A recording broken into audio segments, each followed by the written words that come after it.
బాగా ప్రసిద్ధి చెందింది ఈ ఏరియాలో ఈ టెంపుల్కి బాగా ప్రసిద్ధి అంటే కనుక మెయిన్గా మీకు ఏం చెప్తారు స్వామి? ఛాయ సుమిశ్రాలండి. ఓకే. ప్రసిద్ధ తెలంగాణలో నల్గొండ జిల్లాలో అద్భుత గుడి అంటేనే ఒక హిస్టారికల్ టెంపుల్ ఛాయ సుమిశ్రాలయం.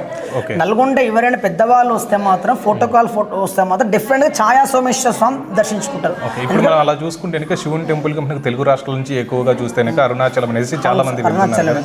సో ఆ టెంపుల్కి ఈ టెంపుల్కి మధ్య ఉన్న వ్యత్యాసం ఏంటంటే ఏం చెప్తారు స్వామి? అది అరుణాచలం అనేది ప్రవచనాలు చెప్పడం వల్ల ఎక్కువ ప్రసిద్ధి కానీ చాగంటి కానీ కోటేశ్వర గారు గరికపాటి గారు ఎక్కువ అరుణాచల్ గిరి ప్రదక్షిణ చేసుకోవడం అలా చెప్పడం వల్ల అది ఎక్కువ ప్రసిద్ధి అయింది. మనకు ఇటు మనకు హైదరాబాద్ నుంచి నల్గొండ నుంచి ఎక్కువ ప్రత్యేక బస్సులు ఉన్నాయండి ఇక్కడికి అరుణాచలానికి.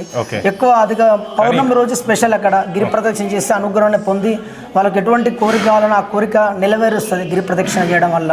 ఎందుకంటే మనకు కూడా ఇది అరుణాచల్ అట్లా డెవలప్మెంట్ అయిందో ఇది కూడా ఛాయా సోమేశ్వరానికి ఇంకా అభివృద్ధి అవుతే చక్కగా మన దేవాలయం కూడా ప్రతిరోజు ఎటువంటి ఖాళీ ఉండకుండా నిత్యం జనాలతోటి భక్తులతోటి నిండిపో త్వరలో వస్తే బాగుంటుంది ఇక్కడ.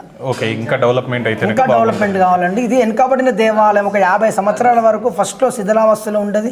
పూజలు కానీ గబ్బలాలు అంతా చాలా ఉండేదండి. అంటే గత 50 సంవత్సరాల నుంచే పూజలు స్టార్ట్ అయ్యాయి. మనకు 2001 నుంచే స్టార్ట్ అయింది. మన నందమూరి హరికృష్ణ గారు, తనికెల భరణి, మన హైకోర్టు జడ్జి వాళ్ళు చాలా మంది పెద్ద పెద్ద వాళ్ళు ఇక్కడికి వచ్చి ఈ ఛాయ్ ఏంటి హిస్టారిక్ ఎలా పడుతుందని చాలా మంది పరిశోధనలు కూడా చేశారు. కానీ అంతు చిక్కని ఒక రహస్యం ఇది. ఓకే.